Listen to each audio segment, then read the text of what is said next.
but gold and silver, I think they're in their low points. I believe they're going to do it sooner rather than later, near the beginning of the year, in January, February, and they're going to do it step by step. They'll play the markets out. I believe we're going to probably get through a lot of 2022 in moderately good shape. It's going to start really declining after that. When my hit point is when the Fed rate hits around 1.5%. That's going to be the end. And here's what they're going to do as well. Again, history repeats itself.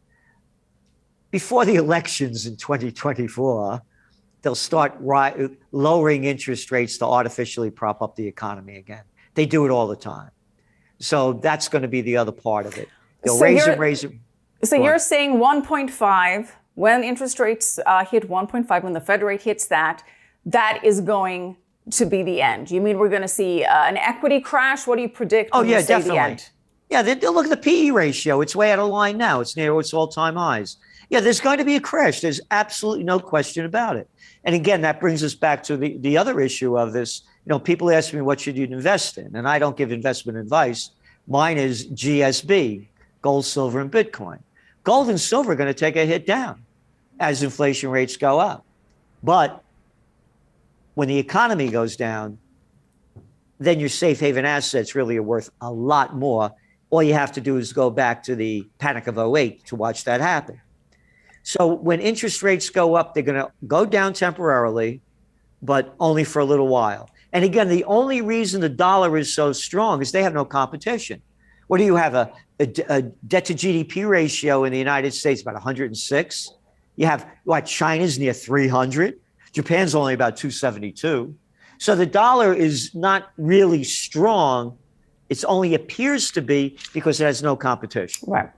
Well, let's focus on GSB, gold, silver, Bitcoin, because you spoke to my colleague, David Lin, in January of this year.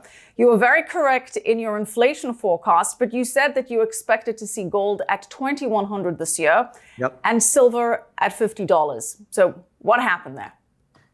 The cryptocurrencies are about $3 trillion worth of trading. The money that went into crypto didn't go into gold and silver.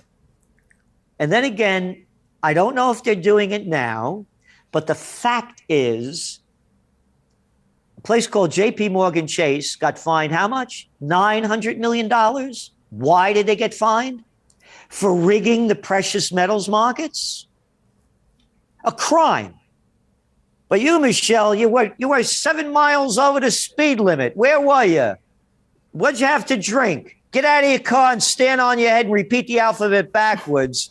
But when Jamie Dimon and the gang rigged the precious metals markets, slap on the wrist, and aren't they wonderful people? Well, expand on that, rigged the precious metals market. They rigged the precious metals market. They were found guilty of rigging the precious metals market in 2019. They had to pay a fine of $900 million.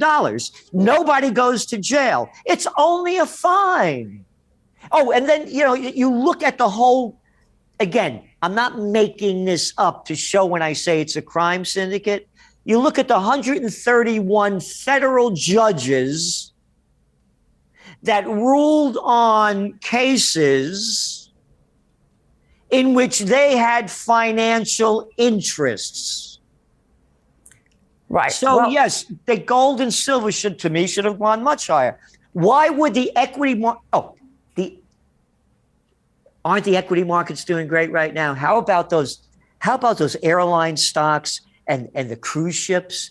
They had a great week. Oh, yeah, as Israel, Italy, United States, Great Britain, one country after another, restricting travel. Do you know what international travel was in November compared to 2019? It was only 33% of what it was in 2019. And you're telling me it's wise investment to go into airlines and cruise ships. The thing is a rigged game. You're saying that all equities are rigged here, or particular I wouldn't say sectors? all of them. But again, you look at the people playing the markets and what it's turned into. These aren't investors. It's a gambler's game. How could the equity markets be going up? How could the economy, no vax, no freedom in Austria, no vax, no freedom in Italy, no vax, no freedom in Ireland, no vax, no freedom in Switzerland and Czech Republic, on and on and on. How can the markets keep going up if you're going to take out, let's give a number of about 30% of the population that is not going to be eligible to do what they used to be doing. And again, now you have these travel restrictions. Oh, isn't New York City? You're in New York City. Isn't the commercial real estate sector is doing great? It only has a 28% office occupancy rate. So it's a rigged game. All right. So Gerald, I hear your point. Certainly that when it comes to the legal system, not every player is treated the same. I hear your point that as more and more places impose vaccine mandates, it's going to hamper movements and it's ultimately going to affect the economy for those that refuse to play along.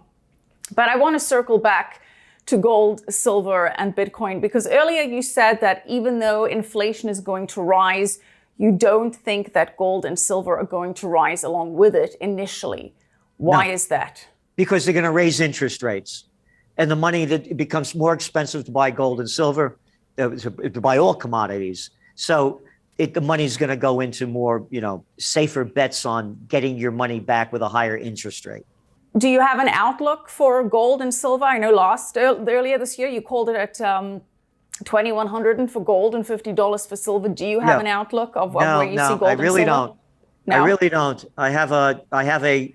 Again, for me, the Bitcoin is still, even though it's gone down, what we're still talking as we're talking now is still around $49,000. So if it goes down to like 35,000, 25,000, then it could blow out.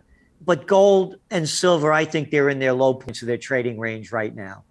Wait, when you say blow out, if Bitcoin hits 25,000, you mean go down to zero? What do you mean by blow out? Not zero. I could see it going down to, back to the 8,000 marks when it happened, when it hit, 17,000 back in, 2019 or 2018, around that time, or 2017. And then it took a big hit down, that kind of big hit. It could have a big correction, but I don't see it going away. Again, the only way I see the cryptocurrencies going out is if the governments ban them.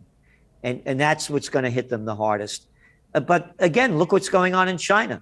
They banned them, and what are they coming out with? They're coming out with the digital yuan. They don't want competition. So if it becomes that kind of a thing, that's going to be downward pressure. But gold and silver, to me, are long-term investments. I don't play the markets. I play them long-term. I began buying gold at $178 an ounce. $187 an ounce back in the 70s. So I just keep buying it and putting it away, buying it and putting it away, buying it and putting it away.